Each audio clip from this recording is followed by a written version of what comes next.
Hi hello welcome to Wednesday morning. இன்னைக்கு காலையிலே சூரிய பகவான் பயங்கர ஹாப்பியாக வந்தாருங்க. அப்போ அதே ஹாப்பியோடவே நானும் கீழே போய் அழகாக ஒரு கோலம் போட்டாச்சு. ஹஸ்பண்டை 2 தேங்காய் மட்டும் வாங்கிட்டு மேலே வாங்கன்னு சொல்லிட்டு வந்துட்டேன். அதுக்கப்புறம் அடுப்பெல்லாம் தொடச்சி விட்டுட்டு முட்டையை ஃபஸ்ட்டு வேக போட்டேன். இன்னைக்கு வெனஸ்டே முட்டை கன்ஃபார்மாக இருக்கும் அப்படின்னு சொல்லிட்டு அடுப்பில் ரைஸ் ஊற போட்டு தான் கீழே போனேன். அந்த ரைஸை அப்படியே வச்சு விட்டாச்சுங்க. இன்றைக்கி நான் என்ன பண்ண போகிறேன்னா பாவக்காய் புளிக்குழம்பு தான் வைக்கலான்ட்டு. ஸோ அதுக்கு வெங்காயம், சின்ன வெங்காயம், பூண்டு, தக்காளி, சீரகம், மிளகு, தேங்காய் எல்லாம் போட்டு நல்லா வதக்கிக்கணும். கூடவே மல்லித்தூள், மிளகாத்தூள் சேர்த்துக்கணுங்க.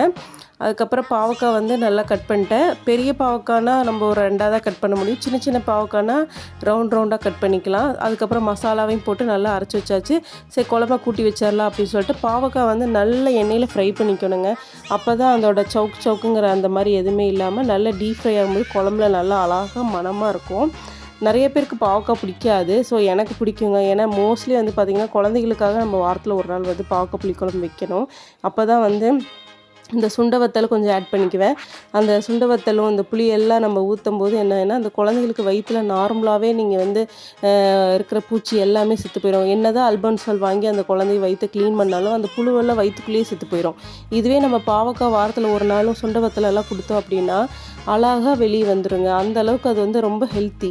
ஸோ இதை நம்ம ரெகுலராகவே ஃபாலோ பண்ணுறது ரொம்ப நல்லது. சரி வீக்லி ஒன்ஸ் இல்லாட்டியும் 10 டேஸ்க்கு ஒரு தடவை குழந்தைங்க ரொம்ப பூச்சிக்கடி அப்படின்னு சொல்லும் போதெல்லாம் நீங்கள் இதை வாங்கி ட்ரை பண்ணும்போது ரொம்ப நல்லாயிருக்கும்.